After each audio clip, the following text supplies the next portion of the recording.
All right, we made it. Another Texans loss, but we faced Deshaun. He's come and gone. Hopefully that chapter is mostly closed in Houston Texans football history. What do we do with the team that we have right now?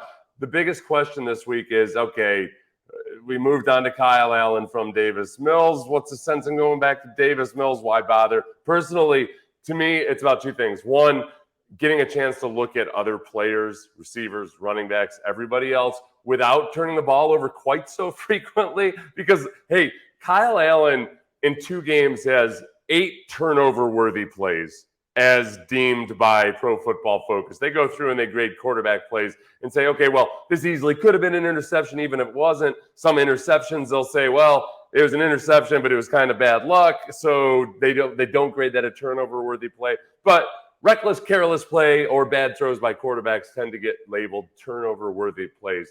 Kyle Allen has 8 turnover-worthy plays. Davis Mills, in the first 11 games of the season, also had 8 turnover-worthy plays. And I know you're saying, well, yeah, he had 11 interceptions, right? I'm guessing they ruled a few of those were bad luck. So there's just being able to run some kind of an offense, even though Davis Mills wasn't doing that all that well, without turning the ball over so frequently, so egregiously, not maybe on quarterback sneaks where you're just trying to get some space for your punter to punt the ball or pick sixes, what have you. The other thing is just simply that, man, I fear for some of the receivers like Nico Collins' ribs and internal organs with some of these high passes that Kyle Allen is throwing. He's just too erratic. And at this point, I don't think that all of a sudden going back to Davis Mills is going to salvage the season for the Texans or anything. But I think that you have a chance at developing Davis Mills a little bit more, perhaps. And perhaps if that does happen, you start to see potentially a little bit more offensive football, something that looks like an offense in the second half, whatever. It's a lost cause at this point, but it's worth making that switch back to the young guy with as yet unknown upside. In terms of positives, and I know that Lovie Smith has gotten crushed for trying to bring up positives, sometimes rightly so, because it feels like he's trying to shame us into thinking nice thoughts about the Texans. But the defense has made some progress, albeit in weird ways. Look, I'll give them partial credit for forcing a rusty Deshaun Watson into a really abysmal game. The Texans have allowed 3 defensive touchdowns in the last 3 games. That is progress. I'm going to disagree with some otherwise really intelligent people who came out of this game and for God knows what reason decided to say that the Texans' run defense has improved based on this performance versus the Browns and Nick Chubb only having 80 yards of rushing. Anytime you let up over 150 yards of rushing in a football game, that is not a good performance. And I'm going to tell you another thing. It led to yours truly, Seth Payne, not to mention other former Texans like J.J. Watt, Brian Cushing, Justin Reed took shots in this segment on Good Morning Football by Kyle Brandt as he does his segment Angry Runs, which is a lot of fun if you watch NFL Network. Angry Runs. One of the entrants this week is Nick Chubb because, of course, this play. Let's go to little Nick Chubb. I love Chubb in this segment. Chubb, Little Nick no Chubb. armbands, no elbow pads, just right up the middle and watch the absolute Comic-Con of football players as he goes, and he goes, and he goes, freeze it. Let's do some math like the Count in Sesame Street who was dressed like a pimp. 1, 2, 3, 4, 5, 6 Texans, 7 Texans, 8 Texans, 9 Texans, 10 Texans. I'll tell you what, too. Some of the guys are just onlookers there, but the part of it is that it's hard to know how to address that because you gotta hit your own guys in the kidneys to get on the right side. This is bad. This is an incredible thing. 10 Texans. I haven't seen this many Texans take an L since the Alamo. Unbelievable thing. Now I'm not allowed to visit the Alamo. It's me and Ozzy Osbourne. I'm sorry, guys. I love you. But we have Nick Chubb in here somewhere. I think there's so many Texans here. I think Whitney Merciless is there. I think J.J. Watt is there. I think my guy Seth Payne is there. Somebody told me about this. Okay, so he said my guy Seth Payne. He played at Princeton and was younger than me, but I think knew of me because there are not that many guys from the Ivy League had made it in the NFL at that point. So we've run into each other a few times since then. Bernard Pollard is there. Anybody else you want to shout out who's in this tackle? Who's in this? Come on. Dude, Bernard Pollard would not be Bernard Pollard would be breaking everybody's knees and kidneys just to try to get into there. Kareem Jackson's there. Kareem Jackson Brian is there. Cushing. Who's the Brian guy with the crazy? Kareem Jackson, Brian Cushing, another couple guys that would like. I can't honestly. I can't see them letting this happen. Who is it, Peter? And Brian Cushing and Brian Taylor Cushing is Smith. definitely, he's just bleeding and angry and bashing his head against things. Who's the guy with the crazy socks from Hard Knock? Great personality. Look, who is it? Who is it? Is that Richie James III? Sure. Oh, the Texans there unfreezing. Nick Chubb is always here. This is the He's talking about Charles James with the socks. I couldn't get that one. point of the segment where I've lost my card. Right here, buddy. Where is Right my here, buddy. very important production? All right, I'll allow it. It's that point in the season. If the Texans were in contention for something, I'd get mad at Kyle. I'd lambaste him on Twitter or something. But that was, at the very least, a walk down memory lane with guys like Brian Cushing and Bernard Pollard and Kareem Jackson, who, like frankly, brought a little bit more in the run game. The other guy that took flack in this out of nowhere, a former Texan, was Justin Reed. That is the same play, the same maneuver, the same crane kick, punch to the face. Look at the beautiful force at the face mask versus hand palm. Right? Boom! What's the name of that guy? Peter, who's that old guy, the black and white who hits with the cannonball in the stomach? Blah, blah, blah, blah. He's got the goggles on and everything. Bam! Right there. And I don't know, guys. My eyes aren't so good anymore. Who is that player for the Chiefs? Could that have been someone who talked about, I don't know, physicality and how somebody's soft and somebody's stronger? Finesse. Who is it? Justin Reed. Justin Reed. Oh, are you sure it's not Ed Reed? Because I think he thought he was, and then he ran into the wrong side, the business end of a stiff arm from Samaje. Give me the split. Give me the back-to-back Samaje. All right. Not to mention Ed Reed, former Texan. Not being disparaged there. Justin Reed, I got to look into that. I guess the Chiefs were talking some smack about the Bengals, and the Bengals in that game obviously owning Joe Burrow, owning Pat Mahomes, 3-0 against Pat Mahomes in his career, and then obviously with the playoff victory last year, kind of a big deal. So that's another conversation for what feels like an entirely different NFL. I do think that the Texans deserve some credit. For coming up strong and a couple times, including in the run game, where whatever improvements we're looking for, I think some of these younger guys are going to be okay. Christian Harris especially, but that safety was a big deal. That's a ballsy play down there where you've got the Browns backed up and you just flat out take their heart right there. 5-0 would have been an awesome final score in this game if what you're really trying to do is highlight Deshaun Watson's rustiness or whatever you want to call it, decrepitude in this game. That would have been pretty cool. Obviously, it was not to be. But I do think Christian Harris, when we talk about young guys that you hope are showing signs of improvement, Christian Harris and Jalen Petrie did a good job in this game. As far as Deshaun Watson and all the off-field stuff goes, I think a lot of the national media that were there, which frankly, there were more national media there than have been there in a while for the Texans. It was annoying because it meant the Wi-Fi was not nearly as fast up in the press box. But that doesn't affect you guys. You don't care about that. Many of them expected more of a confrontation. They thought that perhaps there'd be more vitriol from the fans.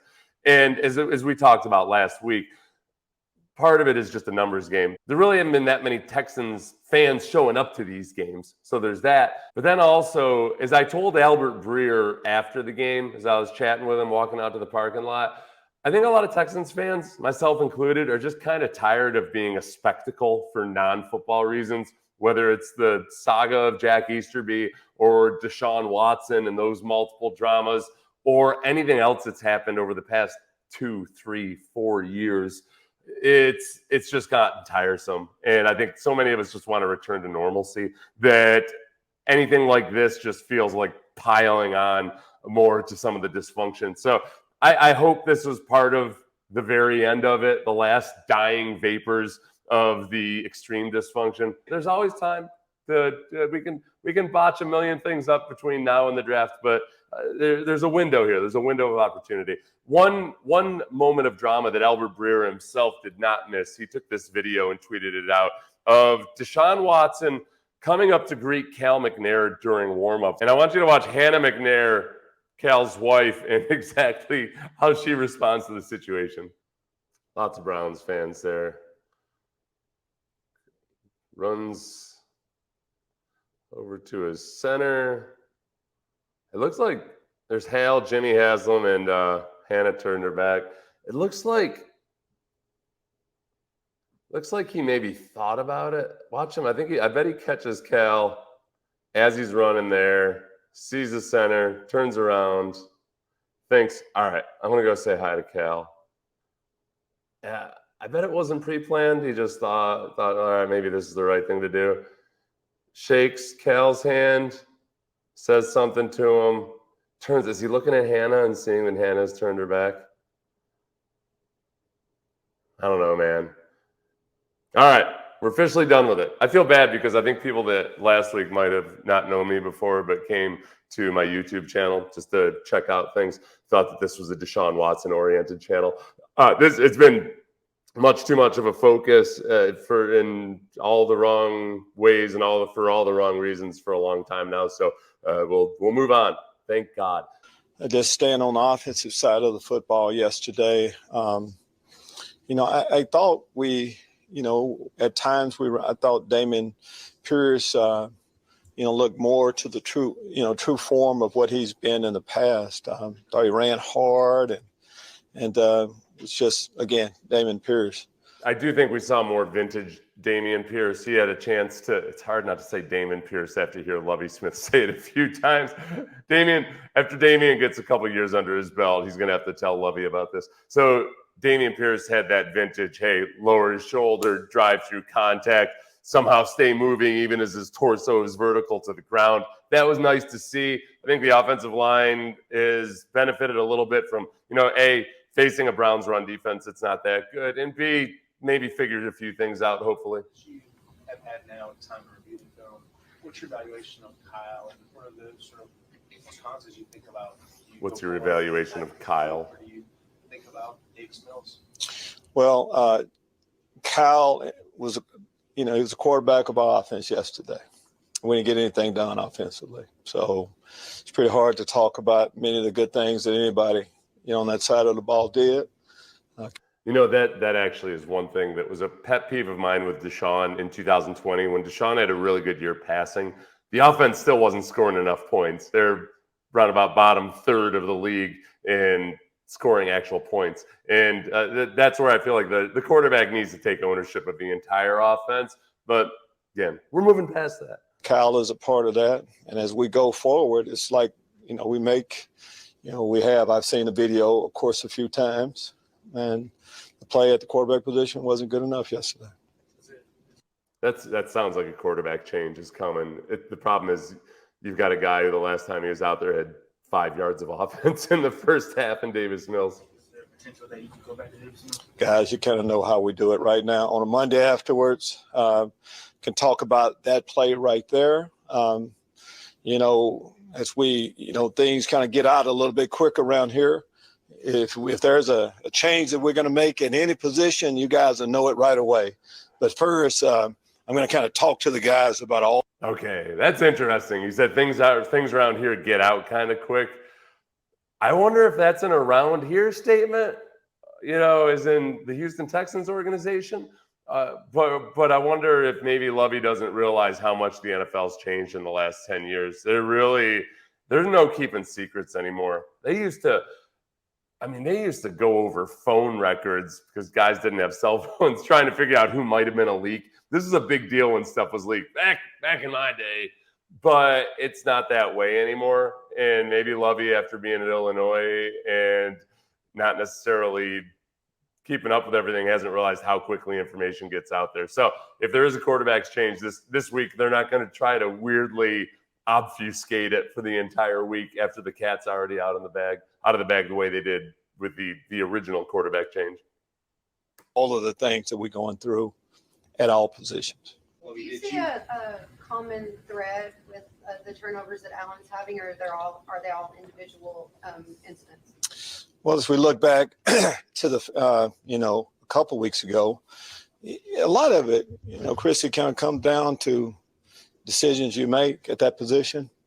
A lot of them you have to make them pretty quick. Looking yesterday, that screen that we had, sometimes it's okay to just live to see another day. That may be whether it's taking a sack, throwing the ball away, Oh yeah, but not he's throwing the benched. ball, of course, where you don't have a clear vision. And the other two, we had, issues with just quarterback center exchange. That shouldn't be something that we're having a problem with, and even the quarterback to running back exchange. Quarterback running back exchange. This is a big one. And this was something I was disappointed in with Kyle Allen, was that the zone read game was really bad. Kyle Allen, once down on the goal line, he wasn't making the right reads on an RPO. I thought that the mechanics of it, his reads throughout it, it looked a lot more mechanical and labored, and than it did with Davis Mills. I think they may have tried a little bit more of it with Kyle Allen because he's got experience doing it. But I thought with Kyle Allen's experience, maybe it would be better. But that is, when you're doing zone reads, that's tough right there, trying to hold on until the last moment and trying to figure out exactly when to pull the ball or whether you should give it to the running back. That's something you got to form a relationship with the running back on, and Kyle Allen hasn't had the time to do that.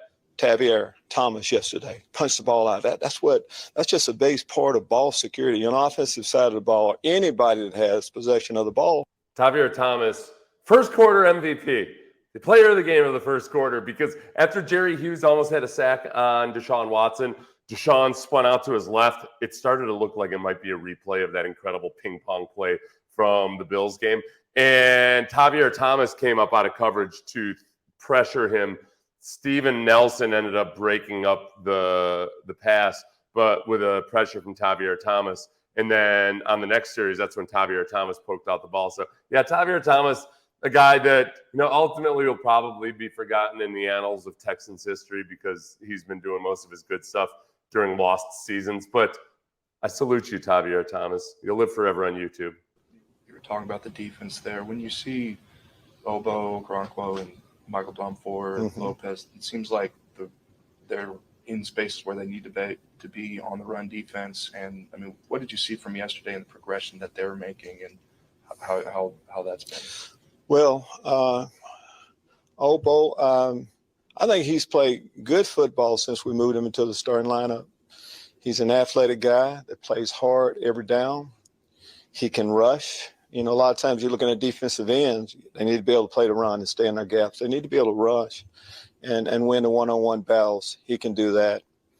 And Michael also, he's playing inside. He can't jump outside, of course, in that situation, but he has good quickness, and he's a knee bender.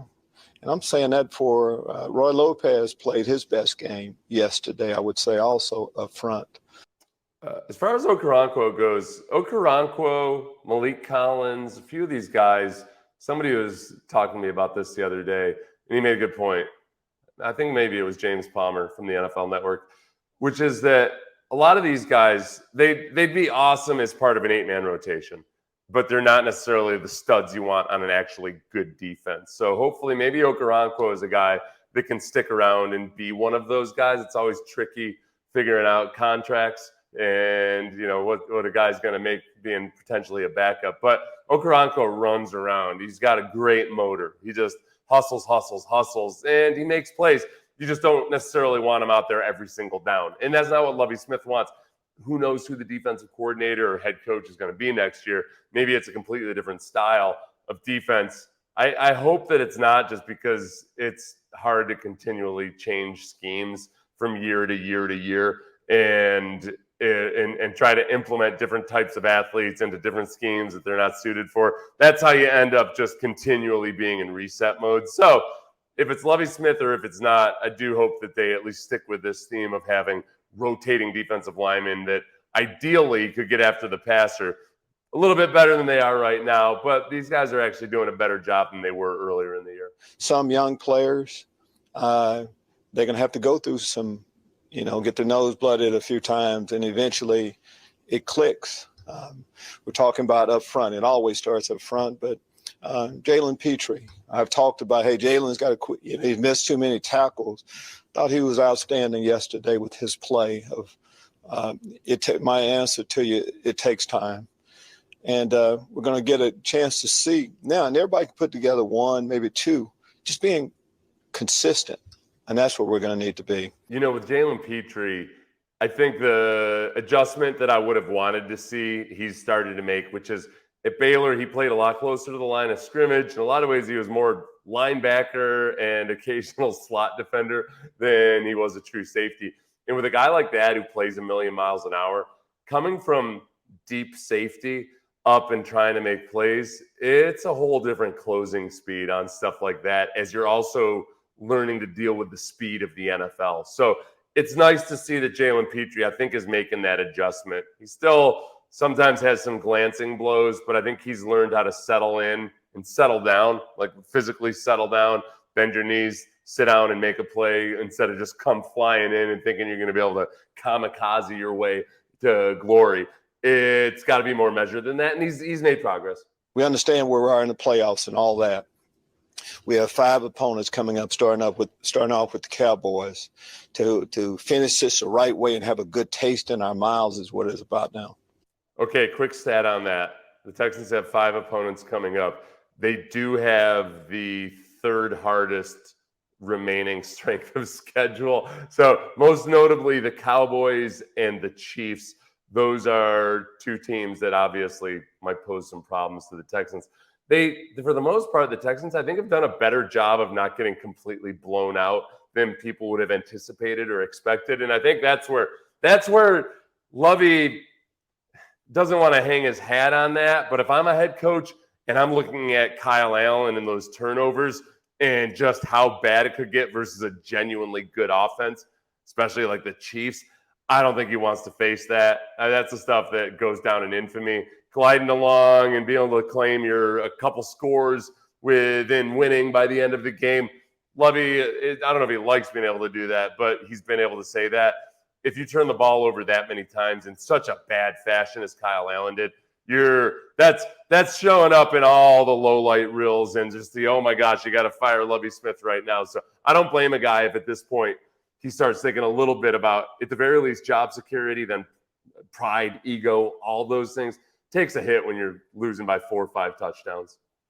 Yeah, Stingley, he's got a mild hamstring. Hamstring? But his mild hamstring is getting better, though.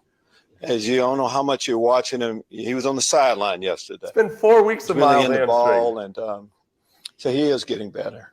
Other guys, Jonathan Grenard is getting better. Forgot he was on the roster. I don't know exactly how close he'll be. He is, I should say. I'm trying to think of other players.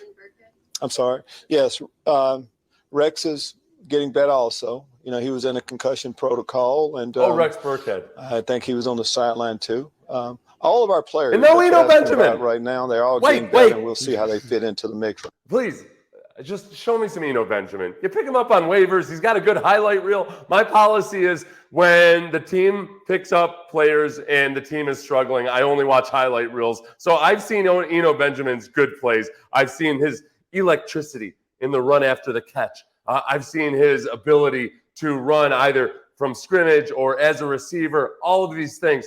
Please, give me some Eno Benjamin. Please, please, please don't tell me that because Rex Burkhead might be coming back from his concussion that Eno Benjamin isn't going to get a chance again. Come on, man. Just give this to me. I mean, I was asked a question about a quarterback.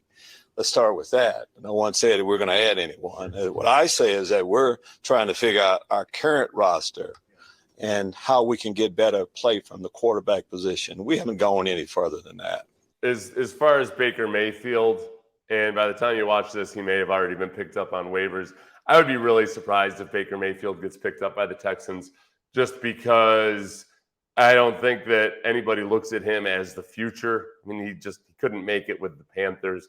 And he might also, though, come in and with enough veteran savvy, and because Baker Mayfield does have stretches of good play, he might win you a few good games, but all for naught. And as uncomfortable as I am with tanking, finishing out the string on a season, kind of like the Rockets did back in the early 80s with Akeem Olajuwon in the last 20 games or so, I'm okay with that. I'm not that morally opposed to just playing out the string, trying to win these games, but with Davis Mills or Kyle Allen, but not necessarily a Baker Mayfield who come on. With Brandon Cooks, do you expect him back as soon as this week, or do you more of a 2-week kind of deal with calf? And with calf muscles, believe me.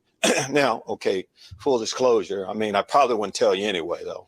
But with the calf muscle, really don't know. I mean, he had a calf injury that caused him to miss last week. You just look at how long it takes you to come back from a calf muscle, and I don't know if it's mild or what. It kept him out of a game, so we'll see. Yeah, all right. Look, I'm going to be surprised if Brandon Cooks comes back and plays. I feel like he's in shutdown mode. They know he's going to get traded. He knows he's going to get traded. Maybe this is an agreement between the two parties. I'm done with Brandon Cooks. He can go on and he's going to get traded for the 4th time. That'll tie him for the record for a number of times traded by an NFL player with Eric Dickerson.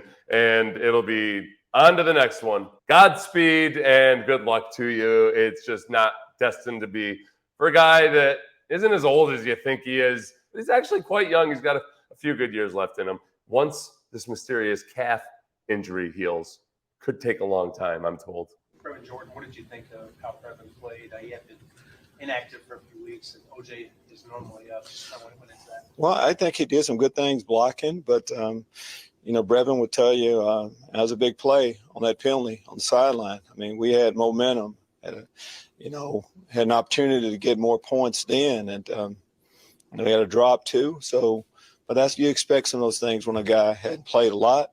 It's good to get him back into the mix. Brevin Jordan remains a disappointment. That was a big hold. That was a big dropped pass on that little sprint out that Kyle Allen dumped to him. Didn't look like it was a perfect pass. I'd have to watch the all 22. But I keep reminding myself, hey, he is a 5th-round pick. Even though it felt like the Texans got a steal and a guy that should have been a 2nd-round pick was gone in the 5th round, you can't evaluate him like that. So maybe there's still time. Perhaps if there's a new coach next year or a new offensive coordinator, they get the most out of Brevin Jordan. That does happen. So I don't think that he's somebody that you completely abandon and give up on right now. It's just he's more stagnant than you want him to be. So Lovie's on to the Cowboys. I think it's probably going to be with Davis Mills. We'll see. And they have their challenges in front of them. One, Micah Parsons looms large, as well as just a really good defense in general. And we'll figure out exactly how the Texans' run defense can measure up to this Cowboys offense. As far as summing up this game, some opinions and summations from various people that I respect. And this is from the Chronicle. Was the coaching staff overthinking? After Petrie's interception, the Texans marched the ball down with a chance to score a touchdown. They had 1st and goal from the Browns' 3-yard line. For some reason, none of their next 4 plays involved their best player, Dameon Pierce, who was having a great game. Yeah, and Lovie addressed that. I didn't play all the clips of him talking about how they just flat out went away from Pierce, and they'll have to rethink that. I think they're probably also in the mode right now of balancing out just how many touches he's getting, because I think many of you are like me. You want to see Dameon Pierce develop and grow, but you also don't want him to get too much tread taken off the tires. So I think using him on the goal line would be awesome, because I think he deserves the touchdowns for one. Not to mention the various Texans fans who got excited about Dameon Pierce and put him on their fantasy squads. You could at least reward them for their loyalty. Damn it. Draft selections. A win over the Browns would have been huge for the Texans. They would have remained in line for the 1st pick, but it also would have increased the Browns' chances at a top 10 pick. The Texans own that pick through the Watson trade. A lot of this comes down to how much do you think the Texans really covet that number 1 overall spot because they really like Bryce Young perhaps? Because otherwise, I think if that's what you're inclined to think, then don't risk that number 1 overall spot. It's not a huge tragedy that the Texans could elevate that pick that they have from the Browns as long as they retain that number 1 overall pick. But we'll see. This is all your best laid plans sometimes that just either flummox you or they end up being even better when you're taking a hit. The Miami Dolphins were originally going to tank for Tua. Tua gets injured. The Dolphins didn't successfully tank because they won too many games, but lo and behold, they ended up getting Tua Tagovailoa anyway. John McClain says, how does Lovie Smith explain this game to the McNair family? The Texans continue to embarrass themselves, the organization, and the city. I believe the McNairs will fire Smith and the coaching staff and let Caserio hire a replacement. Hopefully, D'Amico Ryans. Okay, how does he explain this to the McNair family? Lovie, I think Lovie Smith goes into the McNair family and says, "You see that roster out there? What did you expect? Okay, I don't know. Maybe Bill Belichick could have gotten you 3 wins instead of 1 at this point, but there's only so much we can do. Especially since, honestly, his area of expertise, the defense, has done a better job at their stated goal, which is to not allow touchdowns, which they've done a pretty good job of over the last 3 games. The offense has just been an absolute mess. I think Pep Hamilton might be the guy who would have to explain himself as to, okay, I understand you've got a bad roster, but when you're 30th, 31st, 32nd in so many categories, there's got to be more to it than just the roster. And as far as D'Amico Ryans, man, that 49ers defense sure is looking good. Robert Saleh, the previous defensive coordinator for the 49ers, seems to be doing a good job with the New York Jets, a team that opted to play youth last year and was a little bit, I think, more open and transparent perhaps over the fact that they were resetting. They had their first-round quarterback in the mix already, so it makes it a little bit easier and palatable once you have that guy who probably you're hoping is the future. Zach Wilson right this moment doesn't seem that way, but when you're selling it last year, it kind of worked out that way. So D'Amico Ryans has one thing going for him in this modern environment, and it's that he has, even though he's a defensive coach, he grew up in and has a lot of experience with the Kubiak-Shanahan system.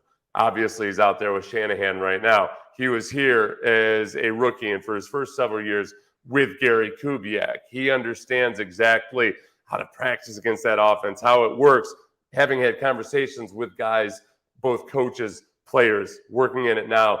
I think that might leave him better suited to selecting and finding those offensive coordinators who frankly run the best system there is. I don't know why more teams don't run it.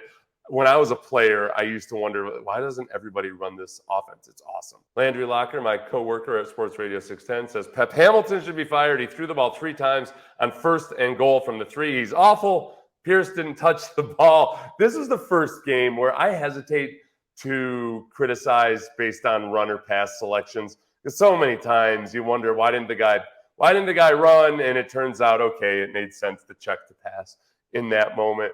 I do think that we've gotten to the point now where it feels like they are just throwing stuff against the wall and trying to make it work and trying to figure out. And I do think that sometimes gadgetry is mistaken for creativity. And I think Pep Hamilton spends more time putting gadget plays in than he does in being genuinely creative with his play calling. Some of the gadgets work. The throwback screen that ended up striking downfield worked. The triple reverse did not. And it just feels like it's just luck of the draw whether one of the gadget plays works or not. I would like more creativity, less gadgetry.